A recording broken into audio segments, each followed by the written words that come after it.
कोविड-19 जागरूकता अभियान का आगाज।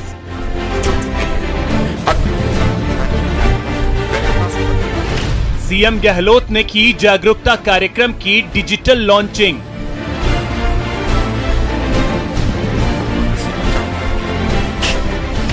अभियान में 1 लाख लोग वर्चुअल कॉन्फ्रेंस के जरिए जुड़े।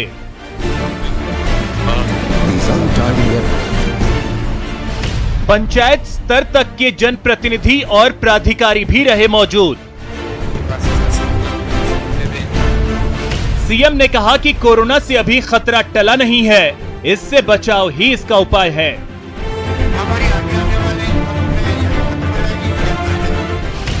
अभियान का थीम खुद के स्वास्थ्य का खुद ख्याल रखना ही कोरोना से बचने का मुख्य उपाय।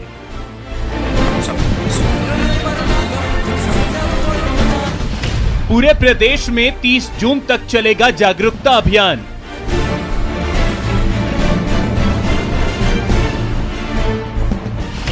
कोरोना से निपटने को लेकर केंद्र भी कर चुका है राजस्थान की तारीफ।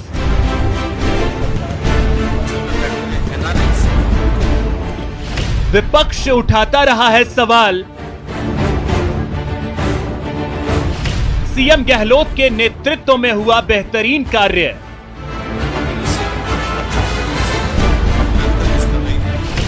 सतर्क है राजस्थान।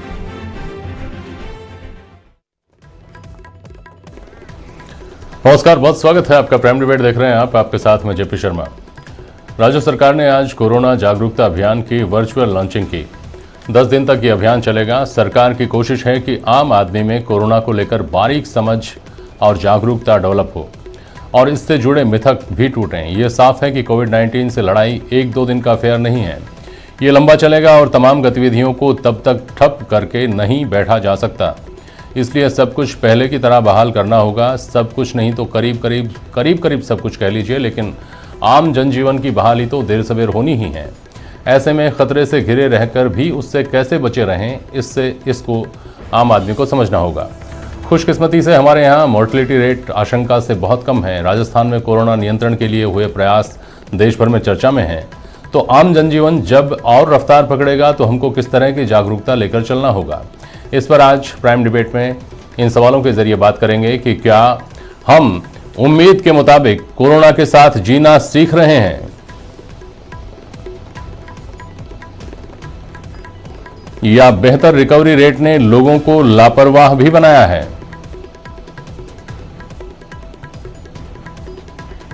और बढ़ते अनलॉक के साथ किस तरह के चैलेंजेस बढ़ रहे हैं।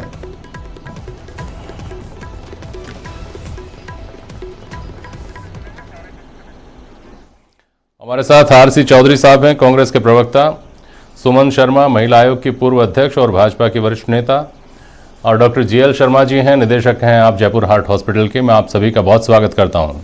चौधरी साहब, सबसे पहले आपके पास आता हूं। पिछले 3 महीने की जो कोरोना के खिलाफ हमारी लड़ाई है, उस पे पीछे मुड़कर जब हम नज़र डालते हैं तो हम देखते हैं कि हमने लोगों को, सबसे पहले हमारे सामने चुनौती थी लोगों को जागरूक करने की। लोगों को ये समझा सकें कि मास्क पहने, मुंह को ढककर रखें, 2 गज की दूरी रखें, हाथों को बार बार साबुन से धोएं, वगैरह वगैरह। उसके बाद एक पड़ाव वो आया जब हमको लोगों को ये समझाना पड़ा कि जो आपके लिए कोरोना के वॉरियर बनकर उतरे हुए हैं मैदान में, आप उनके साथ कोऑपरेट करिए, वो आपके लिए हैं। उस रेजिस्टेंस से लड़ाई लड़नी पड़ी। अब ये जो अनलॉक के बाद स्थितियां बन रही हैं, जिसके लिए जागरूकता अभियान शुरू किया गया है, उसमें क्या क्या चैलेंजेस देखता है हमारा सिस्टम? आरसी चौधरी जी।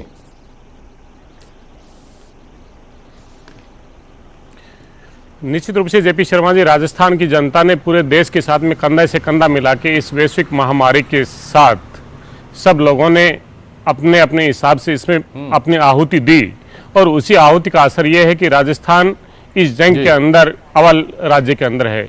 लेकिन जब देश में पूरा अनलॉकडाउन होगा और अनलॉकडाउन 2 फेज की जो घोषणा प्रधानमंत्री जी ने कर दी, उसके बाद में कल ट्रेनों का आगमन शुरू हो जाएगा। बहुत से जो राज्य हैं वहाँ से लोग आ सकते हैं, जा सकते हैं। बहुत से कंटेनमेंट जोन बने हुए हैं, संक्रमित क्षेत्र बने हुए हैं। इसलिए जरूरी ये है कि जो भी कोई व्यक्ति वहाँ से आ रहा है, राजस्थान की जनता ने जो सहयोग दिया, उस सहयोग के बीच में चाहे हमारा प्यारा कितना भी नजदीकी हो, वो आए, वो खुद सुरक्षित रहे और हमारे समाज को, सब लोगों को सुरक्षित रखे। इसी को लेके हम अंतिम छोर पे, गांव की डाणी पे हम इस जागरूकता संदेश को लेकर जा रहे हैं। माननीय मुख्यमंत्री जी ने निवेदन किया है, आंगनवाड़ी सहायिका हो, एएनएम हो, आशा सहयोगिनी हो, ग्राम सेवक हो, पटवारी हो, स्थानीय जनप्रतिनिधि जो उनके बीच का जनप्रतिनिधि है, पंचायत का सरपंच हो, चाहे पंचायत समिति का सदस्य हो, तमाम लोग कंधे से कंधा मिला के हम इस वैश्विक महामारी के अंदर राजस्थान देश के अंदर आयाम स्थापित करेगा। और सब राजनीतिक दलों के लोगों से, सभी सामाजिक संगठनों से माननीय मुख्यमंत्री जी ने अपील की है कि ये लड़ाई है जिसके अंदर राजस्थान के गौरव को स्थापित करने के लिए हम सब मिलकर लड़ेंगे। और निश्चित रूप से तमाम जो मीडिया आप जैसे जो साथी हैं और तमाम जो दूसरे लोग हैं वो मिलके निश्चित रूप से जो आपने आंकड़े रखे थे वार्ता शुरू करने से पहले, वो सब सहयोग करके मैं मानता हूं कि राजस्थान नंबर 1 पे होगा। आज भी नंबर 1 पे है इस जंग में। ठीक है सुमन शर्मा, ठीक है सुमन शर्मा जी, राजस्थान में सब जानते हैं कि मोर्टलिटी रेट जो है वो अन्य प्रदेशों से बहुत कम है, राजस्थान की रिकवरी रेट बहुत बेहतर है और कोरोना प्रबंधन को लेकर के राजस्थान में बेहतर काम हो रहा है। आरसी चौधरी जी भी दावा कर रहे हैं। आपको कहाँ खामी दिखती है फिर सुमन शर्मा जी?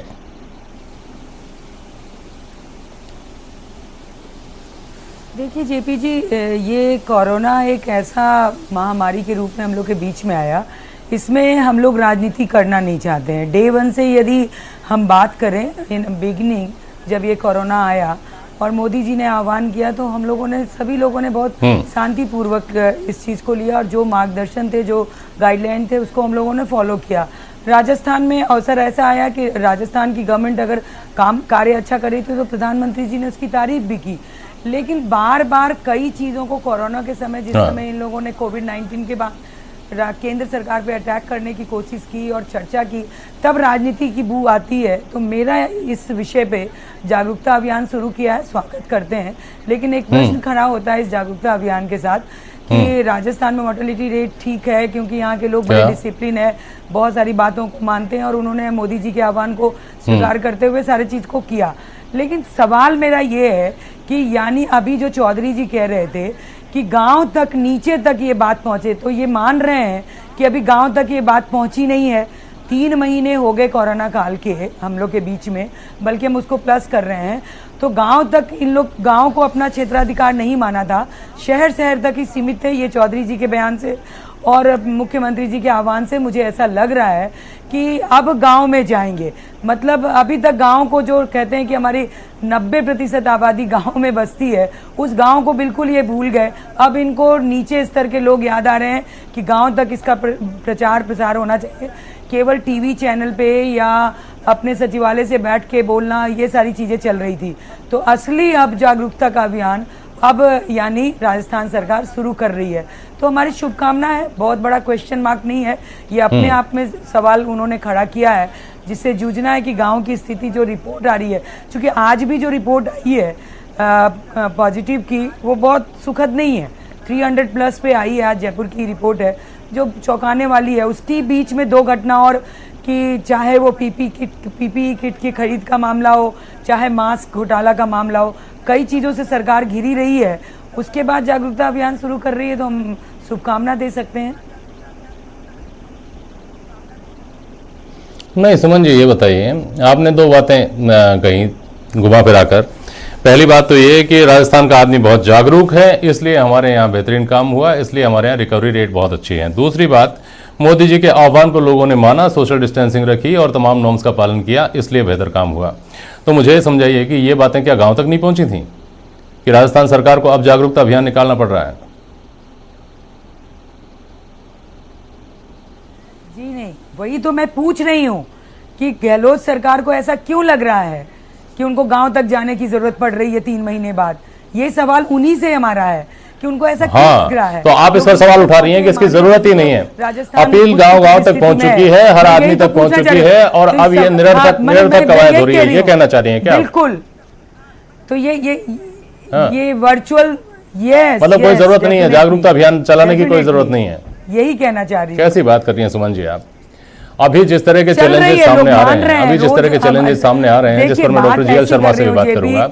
चलिए पहले आपने जो कहा उस पर आरसी चौधरी, लेकिन आप, हाँ जी, जागरूक राजस्थान का नागरिक जागरूक हो चुका, उसी का परिणाम है कि आप देख रहे हैं कि राजस्थान अन्य राज्यों से सुखद स्थिति में है। सुमन जी, यहाँ भी सवाल खड़ा होता है, तो फिर ये अपील क्या केवल राजस्थान के लोगों पर ही असर छोड़ पाई, बाकी प्रदेशों के ऊपर असर नहीं छोड़ पाई? खैर, आरसी चौधरी जवाब दीजिए। आरसी चौधरी बोलिए, फिर मैं डॉक्टर जीएल शर्मा के पास जाऊंगा। देखिए, जहां जेपी जी, ये वैश्विक जो महामारी है ये किसी व्यक्ति को देख के नहीं आती, किसी राज्य को देख के नहीं आती। आज बड़ा दुर्भाग्यपूर्ण आ रहा है कि भारतीय जनता पार्टी की जो नेता जो वक्तव्य दे रही है, मैंने बड़े ध्यान से सुना, ये कह रहे हैं कि राजस्थान ने नया आयाम लेके, राजस्थान की सरकार ने करपत्ता से इसको काम किया, प्रधानमंत्री ने इसको अप्रिशिएट किया, और आज ये कह रहे हैं हम आपकी तरह वर्चुअल रैली तो नहीं करने जा रहे, हम चुनाव तो लड़ने नहीं जा रहे, हम तो जनता की सुरक्षा के लिए जा रहे हैं, जागरूक है और उसको और जागरूक कर रहे हैं, तो कहां दिक्कत है? आप मान लिया कि आपने आज तक जागरूक किया, हम तो आपको साधुवाद देते हैं, लेकिन हम आपकी तरह बूथ पे वोट मांगने के लिए नहीं जा रहे, हम आपकी तरह बूथ जागरण का अभियान नहीं चला रहे, हम जा रहे हैं जनता को उसके स्वास्थ्य के प्रति जागरूक करने के लिए। हमारी प्रतिबद्धता है राजस्थान की 7.5 करोड़ जनता के स्वास्थ्य की रक्षा करना, और इस देश के तमाम जो भी पड़ोसी हमारे राज्य हैं, इस देश का जो नागरिक है, और मानवता की जहां तक सेवा हो सकती है उस सेवा करें। हम उस जाके उस बात को जागरूक करना चाहते हैं। सुमन जी, मैंने आपको सुना, लेकिन बड़ा दुर्भाग्य है कि भारतीय जनता पार्टी वो जैसे कहते हैं ना, कांग्रेस संगठन जैसे जो कहते हैं कि राजस्थान की जनता खाएंगे, राजस्थान की जनता से चुनेंगे, लेकिन राजस्थान की जनता के हित की बात हम कभी नहीं करेंगे। देश के प्रधानमंत्री ने 17 तारीख को मुख्यमंत्रियों से बात की, लेकिन उन्होंने 1 रुपए के सहयोग की बात नहीं की, उन्होंने किसी मेडिकल इक्विपमेंट के सहयोग की बात नहीं की, कोई बात नहीं की। ये भारतीय जनता पार्टी का चरित्र है कि हमने इनको सुना, लेकिन ये जनता के स्वास्थ्य नहीं सुनना चाहते, अगर भारतीय जनता पार्टी देना चाहते हैं। आपने 4 महीने बाद दर्द जो श्रमिक सड़कों पे बीच में जो भारतीय जनता पार्टी के लोग मौत हो गई थी, पूरे समय भारतीय जनता पार्टी के कार्यकर्ता जो जनता के बीच में नाकामी की वजह से जो लोग मर गए थे, जिनको आज आप जाके कह रहे हैं कि हम गरीब कल्याण रोजगार योजना चला रहे हैं। शर्म आना चाहिए भारतीय जनता पार्टी के नेताओं को। तुम्हारे चरित्र को देश समझ चुका है, राज्य समझ चुका है। शर्म तो किसको आ रही है राजस्थान? अरे सुमन जी, हमने सुना, आपकी कैपेसिटी नहीं है लोगों को सुन सके, आपने इतनी ताकत नहीं है लोगों को सुन सके। ये सब दिखा हम लोग को। अरे कैपेसिटी सुनिए, जनता के बीच में आप लोग नहीं जैसा भारतीय जनता पार्टी का चरित्र होगा वैसी तो आप बातें करेंगे ना, जैसे बीजेपी का चरित्र होगा वैसी तो आप बात करेंगे ना। सुमन शर्मा जी, मुझे एक बात बताइए, आप सीनियर पॉलिटिशियन हैं, सुनिए सुमन जी, सुमन जी, आपको राजनीति में लंबा अरसा हो गया, मेरी बात सुनिए। क्या आप लोग जो राजनेता हैं उनके सामने असमंजस नहीं है, दोनों ही पार्टियों के सामने, कि आप ये भी कहें, इस राजनीतिक मासूमियत के साथ भी आप लोगों के बीच में जाएं कि देखिए हम राजनीति नहीं करना चाहते, लेकिन साथ ही साथ आप लोगों को ये चिंता भी जीनी पड़ती है कि हम राजनीति नहीं करेंगे तो श्रेय तो दूसरी तरफ चला जाएगा, तो कहीं ना कहीं क्रेडिट भी लेना है, क्योंकि वो क्रेडिट ही आगे जाकर वोटों की शक्ल में बदलता है। तो इस चिंता को भी आप लोगों को कहीं ना कहीं लाना पड़ता है, तभी आपको ये कहना पड़ता है कि ये हमारी अपील का असर है। दूसरी तरफ से कहा जाता है कि नहीं, हमारे प्रयासों का असर है। क्या ऐसा नहीं है सुमन शर्मा?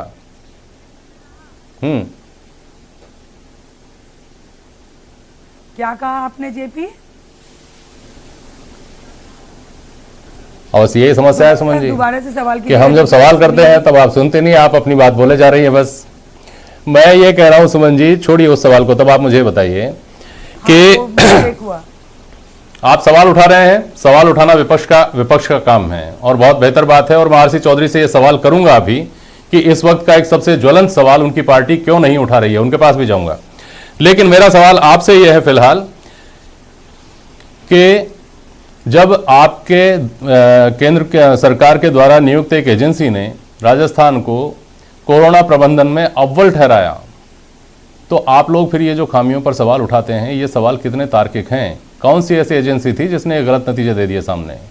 और अगर बेहतर काम हुआ है तो स्वीकार करना चाहिए, इसमें क्या है? देखिए मैंने शुरुआत में ही जेपी ये बात कही कि अगर राजस्थान ने अच्छा काम किया तो प्रधानमंत्री ने खुले मन से पूरी प्रशंसा की। जिन राज्यों ने किया, जिन राज्यों ने सहयोग किया, उस पर प्रशंसा हुई। लेकिन बहुत सारे सवाल भी तो हम लोग के सामने आए, जैसे हम मास्क घोटाले की बात करते हैं, पीपी की किट की बात करते हैं, और जो अस्पतालों की स्थिति है, रियलिटी ग्राउंड पे जाके देखी जाती है ना। सरकारी अस्पतालों के, केवल जयपुर की बात नहीं करूंगी मैं, पूरे राजस्थान की बात करूंगी। इस कोरोना काल में कई अस्पतालों की तस्वीर आप लोगों ने भी दिखाई, हम लोगों ने भी देखी, प्राइवेट अस्पतालों की देखी कि क्या स्थिति। तो सवाल हमारा करना लाजमी है। और जहां तक भारतीय जनता पार्टी के कार्यकर्ताओं का सवाल है, जो वर्चुअल रैली की वो बात कर रहे थे कि वोट मांगने के लिए, अभी तो कोई इलेक्शन नहीं है। हमारी भारतीय जनता पार्टी की पूरी टीम सड़क पे थी, पहले दिन से ही कोरोना वॉरियर बन के उन्होंने जनता के बीच में काम किया। इन लोगों का पता नहीं था। आप देखिए कि कहीं नहीं दिखे, कहाँ वॉरियर थे, कहाँ वॉरियर थे, लूटने के लिए लुके हुए थे, जो राशन आया। अब एक मिनट आप दोनों सुनिए। डॉक्टर जीएल शर्मा जी, जब कोरोना के से हमारा आमना सामना हुआ ही था, हम 2-4 हुए ही थे, बहुत बड़ी चिंता की रेखा थी हमारे सामने।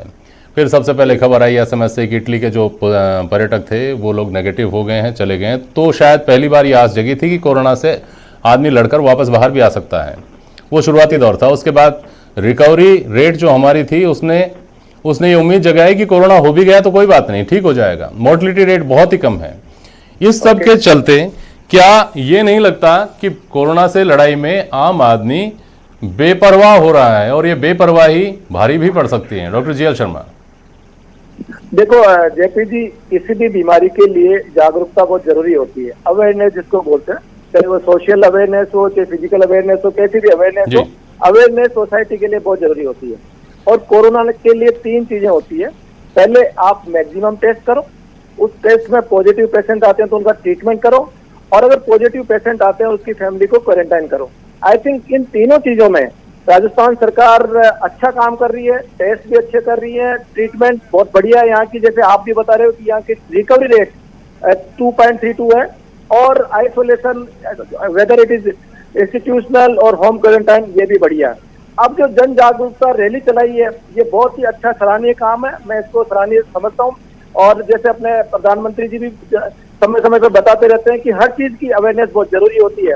अपने आदरणीय मुख्यमंत्री जी ने ये जन जागरूकता बहुत ही अभियान, पहले गांव में नहीं थी बीमारी, आजकल जैसे अपने प्रवासी आए तो गांव-गांव पहुंचे हैं, उनको जागरूक करने में बहुत ही अच्छा सराहनीय कदम है। इससे इन्फेक्शन काफी कंट्रोल होएगा। और राजस्थान एक जैसे राजस्थान सरकार का एक सराहनीय कदम है निरोगी राजस्थान। आई थिंक मैं समझता हूँ कि निरोगी राजस्थान का ही एक्सटेंशन है ये जन जागरूकता अभियान। और जैसे हमारी सरकार पहले से ही अच्छी तरह प्रिपेयर थी, क्योंकि निरोगी राजस्थान में इन्होंने बहुत अच्छा होमवर्क कर रखा था, इसीलिए यहाँ पे इन्फेक्शन रेट और केसेस काफी कम हुए हैं। और जो केसेस हुए हैं उनकी भी रिकवरी रेट, हमारे डॉक्टर काफी अच्छे विशेषज्ञ हैं जिन्होंने तरह तरह के यहाँ पे ट्रीटमेंट इजाद किए हैं, प्लाज्मा थेरेपी की है, और भी बहुत सारी जो लेटेस्ट मेडिसिन आई है उनका उपयोग किया है। इससे राजस्थान की जनता को काफी फायदा मिला है। और यहाँ पे इन्फेक्शन रेट और यहाँ पे मोर्टेलिटी रेट काफी है। यहाँ पे आई थिंक दूसरे स्टेट को देखिए, आप मुंबई को देखिए, दिल्ली को देखिए, यहाँ पे 350 मोर्टेलिटी हुई है, और केसेस भी आई थिंक 14,000-15,000 है। तो इन सब चीजों को देखते हुए अभी भी हमको लापरवाह नहीं होना है। कोरोना 4 लॉकडाउन देख चुके अपन, अभी अब अनलॉक की पोजीशन में चल रहे हैं। कोरोना खत्म नहीं हुआ है, अब अपन को ज्यादा सावधानी रखनी पड़ेगी। आज हमारे हॉस्पिटल में कोई भी पेशेंट आता है तो हम उसको सस्पिशियस होकर देखते हैं कि ये कोरोना हो सकता है, ये कोरोना हो सकता है। तो अवेयरनेस, जन जागरूकता एक बहुत ही सराहनीय कदम है, और इसको सभी लोगों को इसको स्वागत करना चाहिए। आई थिंक हर आदमी के लिए बहुत अच्छा कदम है ये। डॉक्टर साहब, एक सवाल और है मेरा आपसे, बहुत संक्षेप में उसका जवाब दीजिएगा कि जो चैलेंजेज अभी तक हमने देखे अनलॉक के बाद, उससे बड़े चैलेंजेज हमारे सामने हैं। धार्मिक स्थान जो हैं वो खुलेंगे, जो सिनेमा हॉल्स हैं वो इंतजार कर रहे हैं कि उनको कब खोला जाए, और सबसे महत्वपूर्ण स्कूलों के ऊपर आम गार्जियन की नज़र टिकी हुई है कि स्कूल खुलेंगे तो क्या होगा, हम क्या बच्चों को भेजेंगे, नहीं भेजेंगे। तो ये इस तरह के चैलेंजेस हैं, इसके लिए तो जागरूकता का बहुत बड़ा लेवल चाहिए सर। ये बहुत ही ज्वलंत क्वेश्चन है। अभी किसी पेरेंट को, एज ए पेरेंट, मैं ये नहीं समझ सकता है कि मेरी डॉटर नीट का एग्जाम दे रही है, नीट पे अनसर्टेनिटी लगी हुई है, जी पे अनसर्टेनिटी लगी हुई है, मंदिर नहीं खुल रहे हैं। तो ये बहुत बड़ा चैलेंज है, और इसको हमारी सरकार को बहुत ही सोच समझ के कदम उठाना पड़ेगा। क्योंकि एज ए पेरेंट अगर देखा जाए तो हम बहुत चिंतित हैं कि नीट होगा भी नहीं होगा। आज भी पता नहीं मीटिंग में क्या हुआ है। और स्कूल खुलेंगे तो अपन तो समझ सकते हैं, एडल्ट तो समझ सकते हैं, लेकिन बच्चों से अगर छोटी सी भी गलती हुई तो बच्चा इन्फेक्शन लेके पूरे परिवार को इन्फेक्ट कर सकता है।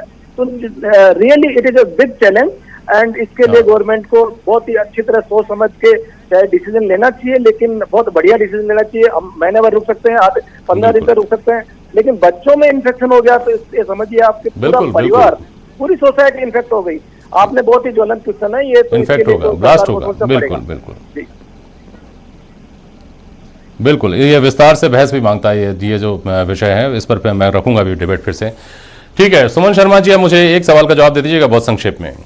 एहतियात बरतने की बात कही जा रही है और आम आदमी अपनी तरफ से जो एहतियात बरत सकता है वो बरतने की कोशिश भी कर रहा है। पब्लिक ट्रांसपोर्ट उनमें से एक ऐसी चीज़ है जो सबसे ज़्यादा खतरा पैदा करता है। आप जब यात्रा करते हैं लंबी, बताया जाता है कि 30 मिनट का टाइम है कोरोना का, अगर आप किसी के संपर्क में 30 मिनट में कोरोना हो जाता है, इसलिए पब्लिक ट्रांसपोर्ट आदमी अवॉइड करना चाहता है। जो चौपहिया गाड़ी मेंटेन करने वाला आदमी है वो अपनी गाड़ी मेंटेन कर रहा है, उसको जोर नहीं आ रहा पेट्रोल डीजल लेने में। आम आदमी कोशिश कर रहा है कि 2 पैसे ज्यादा खर्च होंगे लेकिन मैं अपनी बाइक से ही आऊंगा।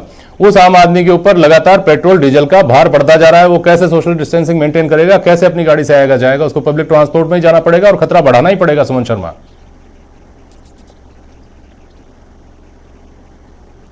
देखिए पेट्रोल डीजल की जो स्थिति है, कोरोना एक अपना विषय है और पेट्रोल डीजल एक अलग विषय है। वो मार्केट फ्री है, उस हिसाब से उनको उसके कैसे जुड़े हुए हैं ये मैंने आपको पहले बताया है। लेकिन जब समय आता है तो प्राइस कम भी नहीं, दोनों कैसे एक दूसरे से जुड़े हुए हैं मैंने आपको पहले बताया। ऐसे नहीं, देखिए कोरोना एक अपनी जगह है, कोरोना एक अपनी जगह है और पेट्रोल डीजल अपनी जगह है। लोग जो पब्लिक ट्रांसपोर्टेशन में भी जाएंगे तो अब वो सारी चीजें, बसें चल रही है तो उसमें प्रिकॉशन कर रहे हैं लोग, डिस्टेंस मेंटेन कर रहे हैं, मास्क लगा रहे हैं, सैनिटाइज हो रहे हैं, फ्लाइट पे भी जा रहे हैं, लोकल ट्रांसपोर्टेशन को भी यूज कर रहे हैं। तो ये एक दो बिल्कुल अलग चीज है। हाँ ठीक है कि अपने अपने इंडिविजुअल कार यूज करते, इंडिविजुअल स्कूटर मोटरसाइकिल यूज करते तो अभी प्राइस हाइक हो रहा है तो उनको ये बर्डन लगता होगा। एक ये प्राइमरी क्वेश्चन हो सकता है आपका, लेकिन प्राइस हाइक करना और कोरोना को जोड़ के देखना मुझे लगता है दोनों एक समान नहीं होगा। प्राइस बढ़ने के अलग कारण है, वो आप भी जानते हो,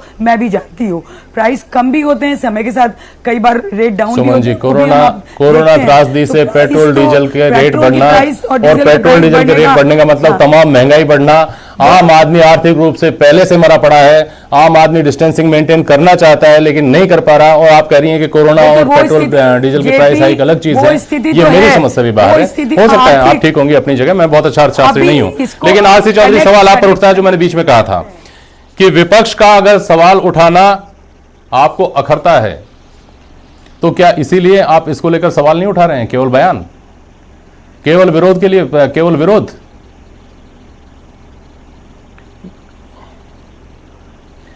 सरकार अगर ध्यान नहीं दे रही है तो विपक्ष से ही उम्मीद करेगा ना आदमी की, विपक्ष की आवाज उठाएगा। बोलता तो उसके तथ्य सुन लीजिए। ये कोई मंच नहीं जहां पे आके कोई भी कैसे भी बात करे।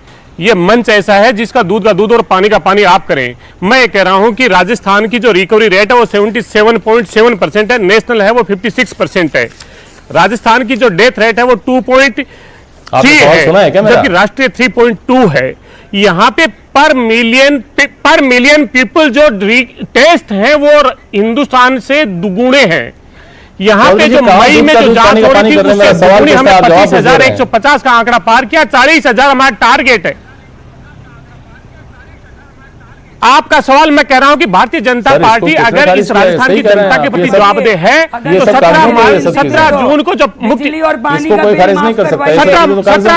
17 जून को जब मुख्यमंत्री जी से प्रधानमंत्री ने बात की तब इन्हें बात करना चाहिए था कि राज्य को वो क्या सहयोग करेंगे। 25 सांसद है, 72 विधायक हैं, प्रधानमंत्री जी की रह में रह मिलाते हैं, प्रदेश की जनता के प्रति वो नजर उठा के नहीं देखते। इस राजस्थान का दुर्भाग्य है जहां पे हमारा जीएसटी का पैसा मिलना चाहिए। सवाल को उस तरह से नहीं उठाना चाह रहा है। और सुमन शर्मा पेट्रोल डीजल का संबंध नहीं मानती कोरोना से, लेकिन बिजली के बिल माफ करने का संबंध मानती हैं। खैर, इस सब के बीच महत्वपूर्ण बात यह है कि हमको यह समझना होगा कि हम जहाज का वो हिस्सा हैं जिसने अगर अपने आप को सुराख बनने से बचा लिया तो वो पूरे जहाज को बचा लेगा, इसलिए खुद को बचाइए। आज नारा भी यही दिया गया जागरूकता रैली की शुरुआत में। बहुत शुक्रिया आप सभी का आज प्राइम डिबेट में शामिल होने के लिए। आज के लिए बस इतना ही, नमस्कार।